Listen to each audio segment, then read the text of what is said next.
New ইয়র্কে টানা বৃষ্টি, সেই সাথে রয়েছে বন্যা সতর্কতা। এর প্রভাব পড়েছে বিশ্বকাপ ফাইনালের প্রস্তুতিতে। বিলম্বিত হয়েছে আর্জেন্টিনার অনুশীলন, আর স্পেনকে বাতিল করতে হয়েছে। ফাইনালের আগে আহ্বানে জানাচ্ছেন Rezwanuzzaman. Colour expert dark sap এবং মাইল্ড অন হ্যান্ডস টেকনোলজি সমৃদ্ধ অরিক্স অ্যাডভান্স ডিটারজেন্ট পাউডার, আপনার লন্ড্রি এক্সপার্ট। অঝোর ধারায় ঝরছে বৃষ্টি। নিউ ইয়র্ক, নিউ জার্সিতে বন্যা সতর্কতা। দুই ফাইনালিস্টের প্রস্তুতিতেও ব্যাঘাত ঘটেছে। স্পেন তার অনুশীলন বাতিল করেছে, আর্জেন্টিনাও নেমেছে ঘণ্টা খানেক পর, তবে পুরো অনুশীলন করতে পারেনি।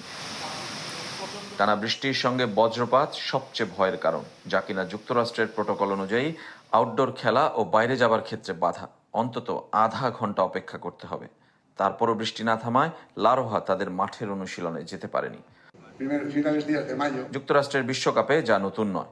ফাইনালের আগে দুই সাবেক চ্যাম্পিয়নের প্রস্তুতি স্বাভাবিক রাখতেই আনুষ্ঠানিক সংবাদ সম্মেলন দুদিন আগে করেছিল ফিফা, কিন্তু তারপরও সেই ব্যাঘাত। অনুশীলনের ঘাটতির আক্ষেপ শুক্রবার জানিয়েছিলেন Albiceleste coach Lionel Scaloni.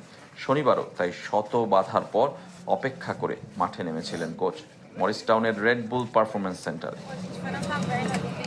Minute 15 সাংবাদিকদের জন্য যা উন্মুক্ত ছিল। এরপর আবারও নামে বৃষ্টি। আগে পরে জিমে কাটিয়েছেন মেসি, আলভারেজ, মার্তিনেজরা। আর স্পেনও প্রস্তুতির ঘাটতি নিয়ে নামবে ফাইনালে। রদ্রি, ইয়ামালরা ঘাম ঝরিয়েছেন ইনডোর জিমে। রোববার ম্যাচ ডেতে অবশ্য রৌদ্রোজ্জ্বল আবহাওয়ার পূর্বাভাস। রেজওয়ানুজ্জামান, চ্যানেল 24, নিউ জার্সি, যুক্তরাষ্ট্র।